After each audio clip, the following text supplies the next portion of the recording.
Welcome, everyone, to another edition of KCU with the Quebec and Canada West conferences taking the weekend off to sleep off the turkey. Only two conferences had games. So, Ryan, take us to the AUS. They were the only group that had a full slate of games in action. Yeah, that's right, Mr. Mullen. The long weekend did not mean a vacation for teams in the AUS. Perhaps that's the way the conference likes it. You see, with 3 out of 4 teams tied at 2-2, every game is meaningful, and a break in the action might stop a team's momentum just when they need it the most. Case in point, Mount Allison. After losing 2 in a row, Kelly Jeffrey's squad has bounced back to win its last 2 games. Would the Mounties make it 3 straight? To Antigonish we go to find out.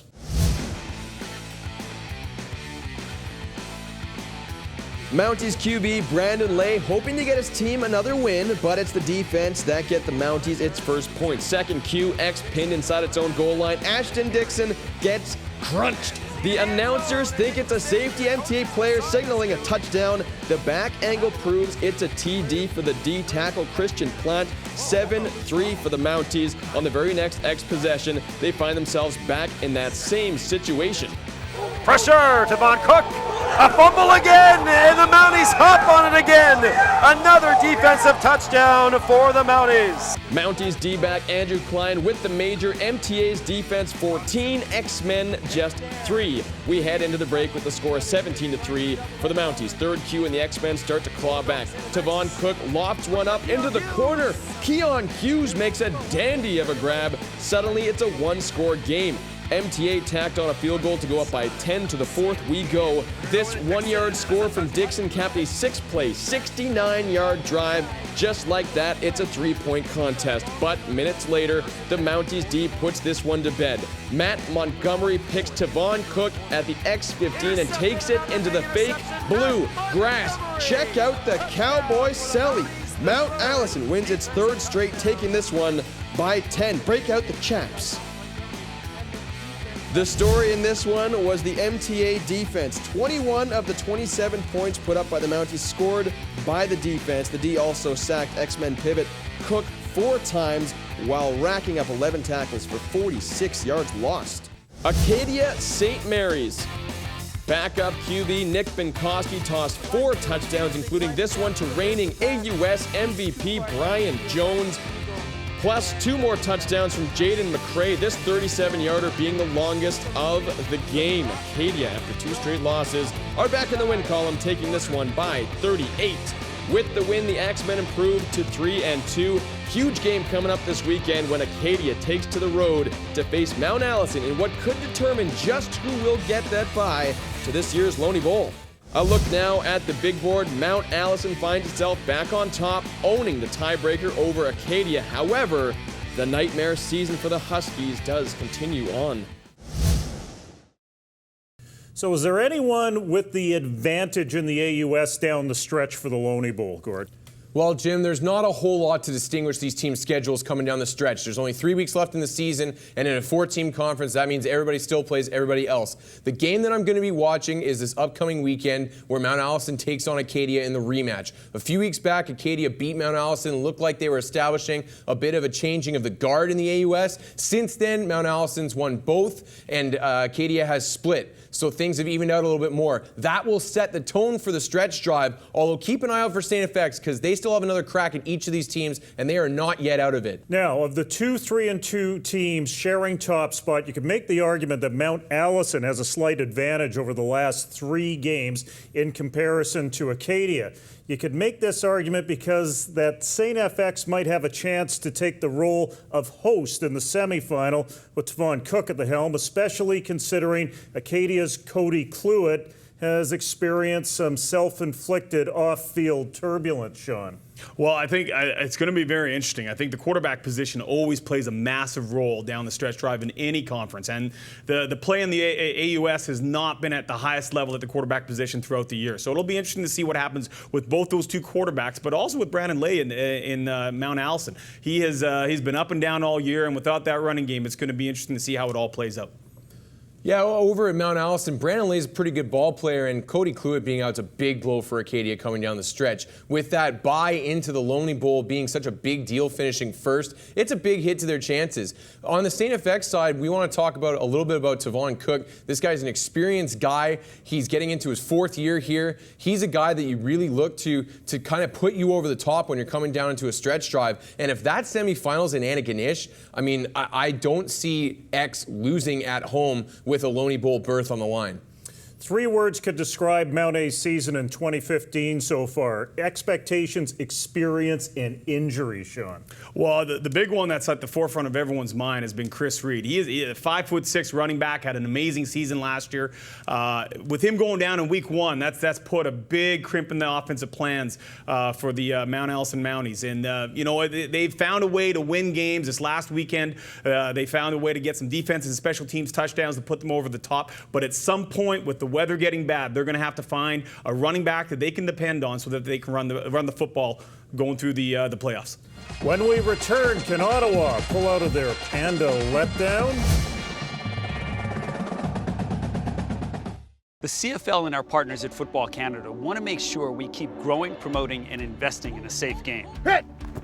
Football Canada now requires all amateur coaches to be safe contact trained by 2017. By creating a standard of safety for all in our football community, we're making an already great game even better. Make sure your youth coach is safe contact trained, because making a safe game means making a better game.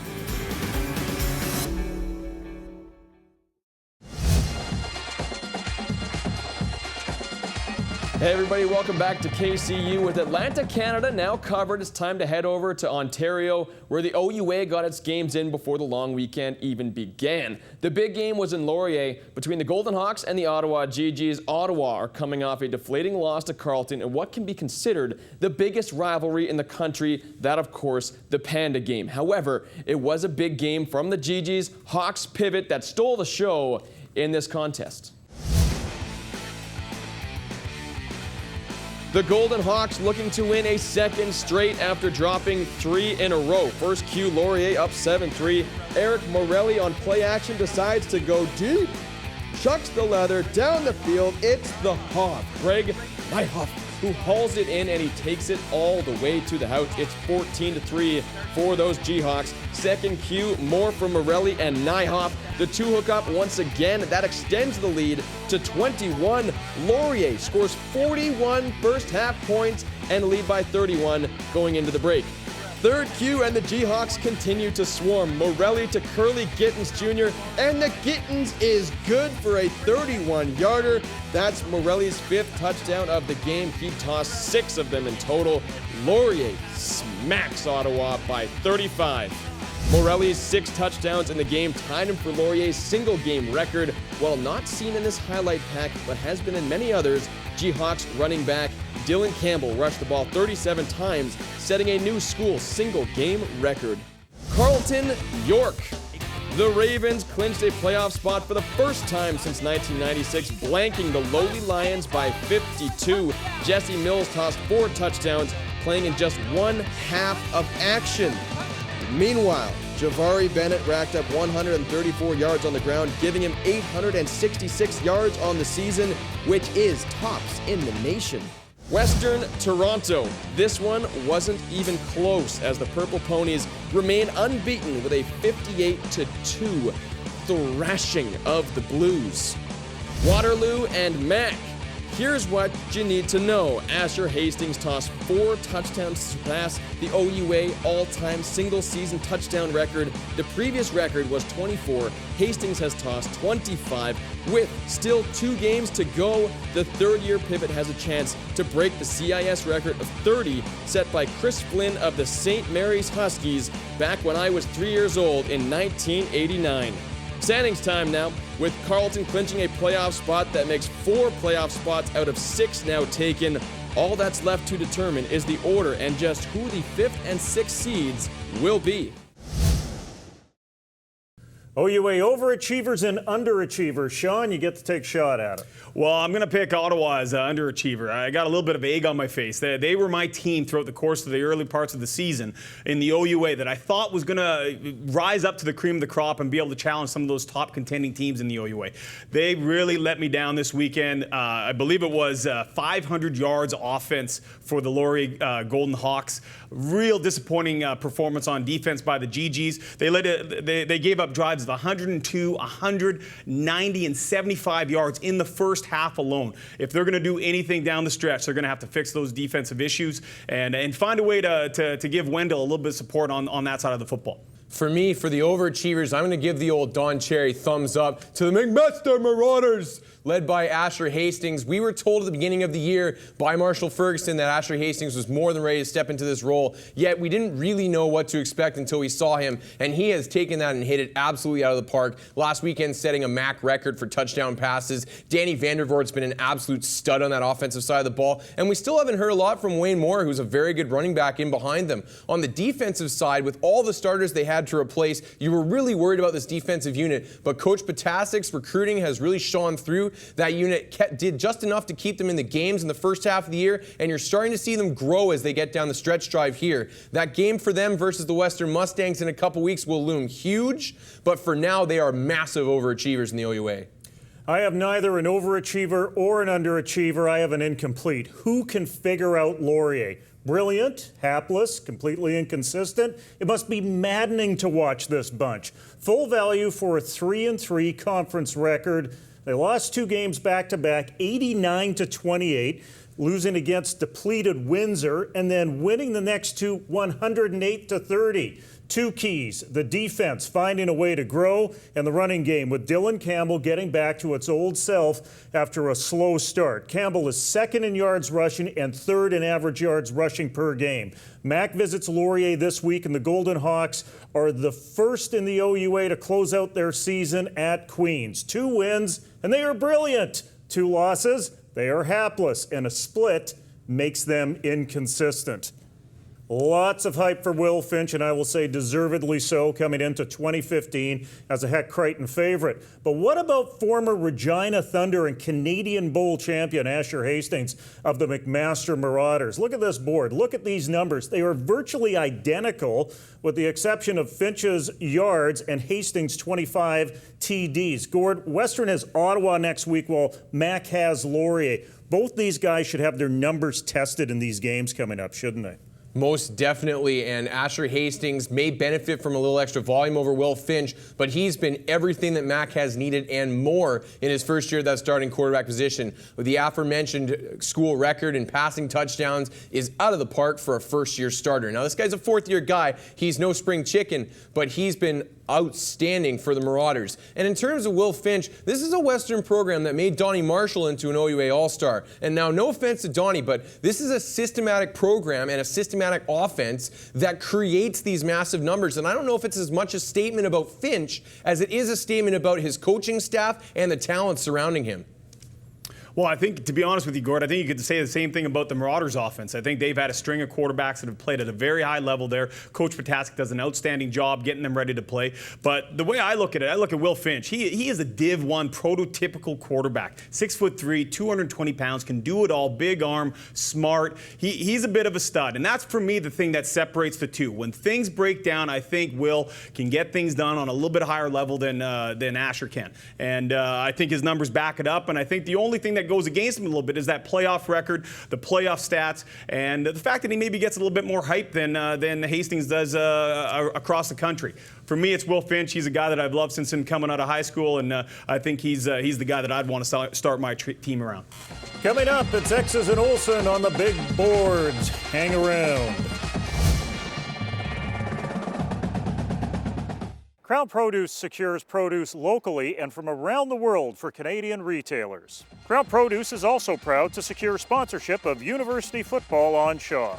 Krown Produce, supporting Canadian retailers and Canadian amateur football. Hey everyone, thanks for sticking around. It's that time in the show once again where our football IQ gets raised just a little bit. Time for the experts, Gord Randall and the coach, Sean Olsen, to break it down in this week's edition of X's and Olsen.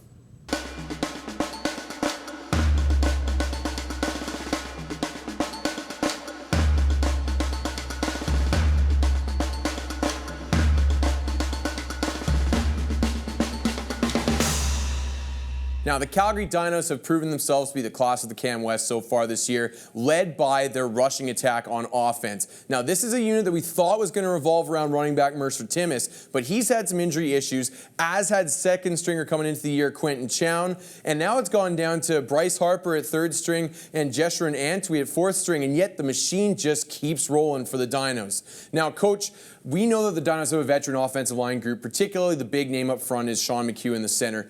What have the Dinos kept doing that has made it irrelevant who's been behind this offensive line? Well, I'll tell you what, the big thing that has been a constant has been those 5 guys up front. They've been together in large part for 2 years now, and you can really see the continuity. I'm going to show you a couple plays here that they've made a killing on. The first is a stretch zone. The second is a counter tray. Let's go to the first clip here. Here we go. So we'll roll this first clip forward. You'll have stretch zone to the left.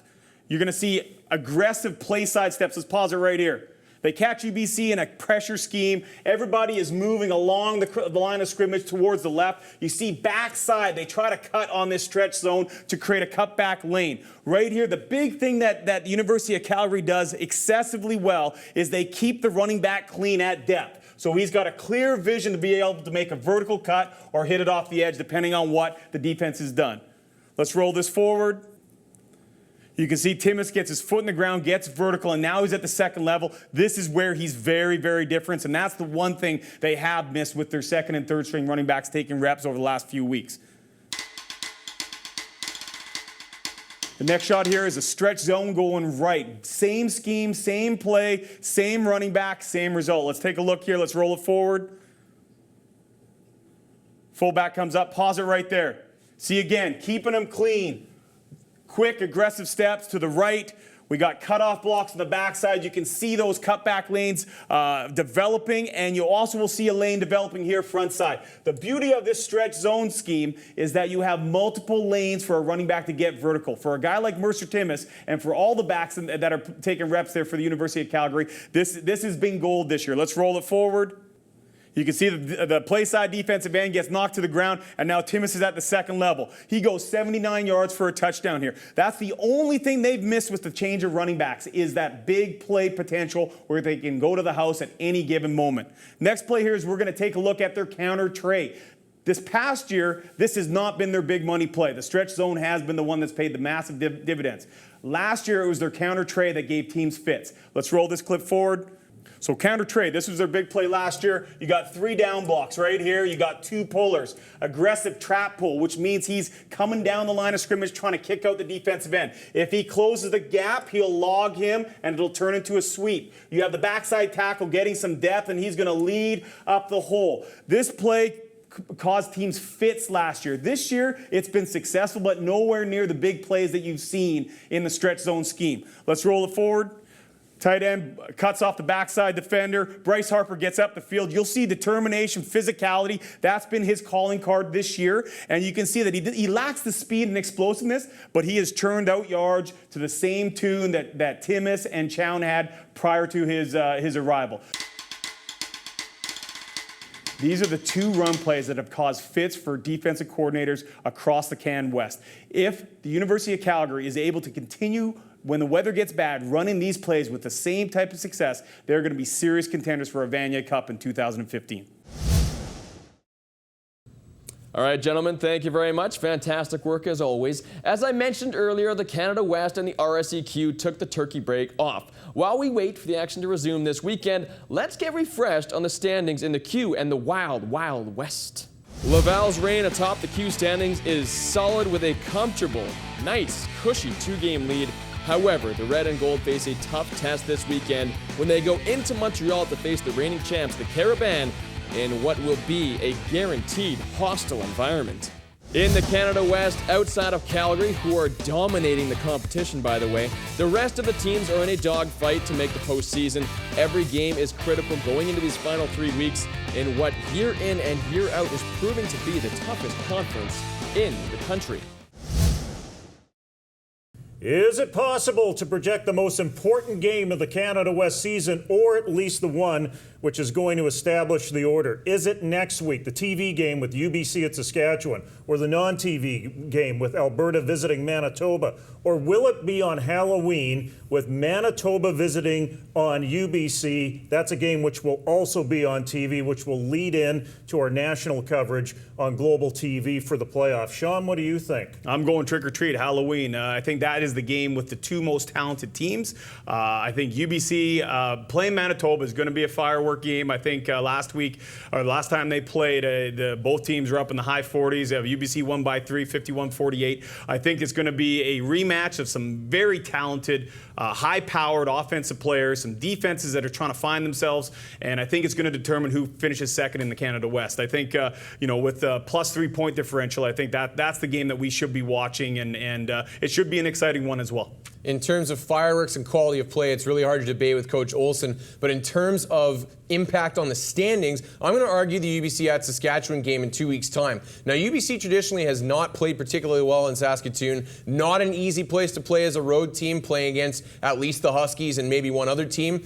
But it's going to be an interesting matchup, and Saskatchewan Huskies will be fighting for seeding. We talk about home field advantage being a big deal. In the Canada West this year, a much bigger deal is who's third versus who's fourth, because that trip to Calgary is pretty much a death sentence the way things are looking in the Canada West right now. So if this comes down to those two teams battling for third and fourth, then that game looms very large for both teams. If there's been a hallmark of Canada West play in 2015, it's the offense. Completely the flip side in Quebec. There's not a single individual who cracks the top 5 nationally in any of the major offensive categories that come from the RSEQ. But Matthew Betts is making a great case for a Gorman nominee for Freshman of the Year and a Metris nominee as well. He's a D lineman, Gord, and we've seen in the CFL where Solomon Elimimian won the CFL MOP. Could this happen on the national level, or at least out of the RSEQ? Well, and certainly if you want to look at college-level athletics, it's not unprecedented in the United States to see Heisman winners on the defensive side of the ball, however rare. Now, this is a great talking point. We talk about a guy that could potentially bring home 4 major trophies in the President's and the Heck on top of the Rookie of the Year and the Metris Trophy that you already mentioned. But I just don't think it's realistic. And as fantastic a season as Matthew Betts is having, and don't take anything away from him, this is an offensive award, always will be. There is no specific offensive MVP award around the country, so that's ultimately what this is. Okay, maybe we put too much stock into the Heck Crichton Trophy, calling it the MVP, but realistically, it is the best offensive player in the country. And right now, Quebec is falling way behind in that category with disappointing years from Hugo Richard, Gabby Cousineau, and even to an extent, Jeremy Rock as well. Well, I think the reality is that you could see Matthew Betts coming out of the RQ, but I don't think he's going to be winning the Heck Crichton. There's just too many other really high-quality candidates out there. You have Will Finch, you have Asher Hastings, and you have Andrew Buckley, all quarterbacks. Traditionally, one of the positions that you look for in the Heck Crichton, and all of them having amazing seasons. So I think one of those 3 guys are going to come away with the award this year. We are back to a full slate of games in the CIS, and here is where to see them.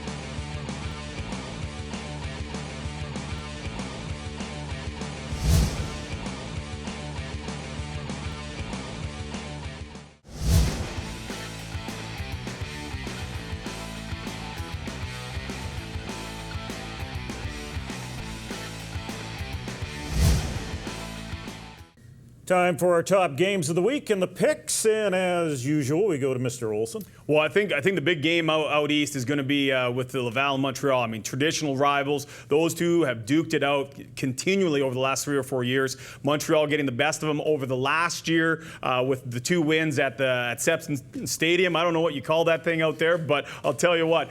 Montreal is tough to beat at home, and that I think is going to be one of the issues that Laval has this week. I expect Montreal to come out and even that season record, and it's just a matter going to be about how the point differential works out for the remainder of the season. Is Laurier for real? We've been desperately looking for a team to emerge from that middle muddle in the OUA, and we were thinking it was going to be the Ottawa GGs, and then they fell flat against this Golden Hawks team last weekend, making Laurier our de facto option, and they get tested immediately hosting the McMaster Marauders, for my money, the second best team in the OUA this weekend, and we will see just how real that Laurier team is. Dylan Campbell is undeniably one of the biggest studs in the country in the backfield, but can he carry this team to victory by itself with a roster elsewhere that it's hard to argue is not inferior to the Marauders in any way? An interesting game to watch in the OUA this weekend.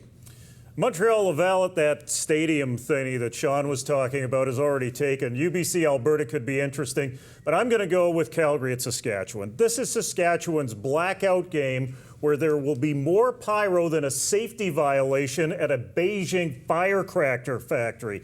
With the Huskies rolling out all those black uniforms, the Calgary Dinos are going to wear their all whites. Now, all this ceremony aside, this is a game where Mercer Timmis is expected to return, and Calgary should be healthy at nearly all positions. Saskatchewan has traditionally played well against Calgary at home, and the coaching staff has shown this year that they are willing to open up the playbook, at least on the defensive side of the ball. This game may be the only time we see the Dinos get a challenge in the regular season.